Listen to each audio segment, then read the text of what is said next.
খেলার মাঠে নয়, এদেশের ক্রিকেট প্রেমী সব মানুষেরই আইকন ক্রিকেটার মাশরাফি বিন মর্তুজা।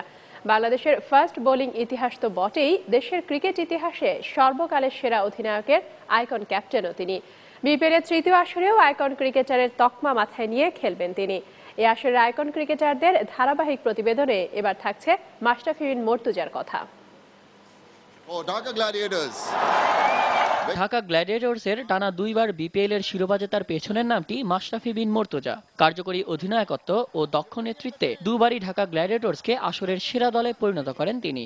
নিজের পারফরমেন্সের সেরা জায়গা বোলিংয়ে আসর সেরা পারফরমেন্স হয়তো করতে পারেননি তিনি, তবে দুই আসরের 22 ম্যাচে মাশরাফির 18 উইকেটই বলে দেয় বল হাতে তার কার্যকরিতা। বিপিএল-এর উদ্বোধনী আসরে 11 ম্যাচে 11 উইকেট নিয়ে দলের তৃতীয় সেরা বোলার ছিলেন মাশরাফি। আসর জুড়ে মাত্র 6.85 ইকোনমি রেটে বোলিং করে দলকে চ্যাম্পিয়ন করতে দারুণ ভূমিকা রাখেন তিনি। তবে তার কৌশলী অধিনায়কত্ব ছাপিয়ে যায় বোলিং পারফরমেন্সকেও।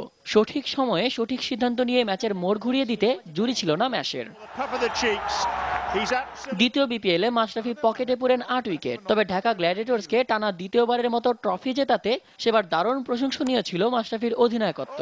আর বোলিংয়ে গ্রুপ পর্বে 5 উইকেট নিলেও দুই গুরুত্বপূর্ণ ম্যাচ প্লে অফ ও ফাইনালে 3 উইকেট নিয়ে দলের জয়ে দারুণ ভূমিকা রাখেন নড়াইল এক্সপ্রেস। প্লে অফে মুশফিকুর রহিমের দুর্দান্ত সিলেট রয়্যালসের বিপক্ষে 197 রানের বড় স্কোর গড়েও নির্ভর ছিলেন না মাশরাফি। সিলেটের অন্যতম নির্ভরযোগ্য ব্যাটসম্যান চন্দরবলকে ভয়ঙ্কর হয়ে ওঠার আগেই ফিরিয়ে দেন তিনি। আর শেষ বলে ড্র করতে যখন সিলেটের দরকার 4 রান, তখন চিগুম্বুরাকে আউট করে দলের জয় নিশ্চিত করেন মাশরাফি।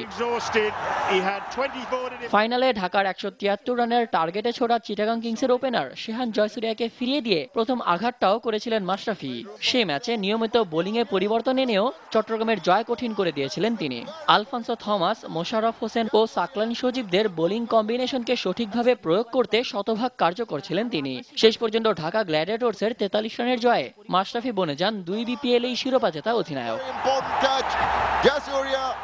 বিপিএল-এর এবারের আসরে মাশরাফির দল এখনো চূড়ান্ত না হলেও কুমিল্লা ভিক্টোরিয়ান্সে খেলার জোর গুঞ্জন রয়েছে তার। তবে দুর্দান্ত বোলিংয়ের সাথে কার্যকরী অধিনায়কত্বের জন্য যে কোনো ফ্র্যাঞ্চাইজি যে নড়াইল এক্সপ্রেসকে পাওয়ার আকাঙ্ক্ষায় থাকবে তা বলাই যায়।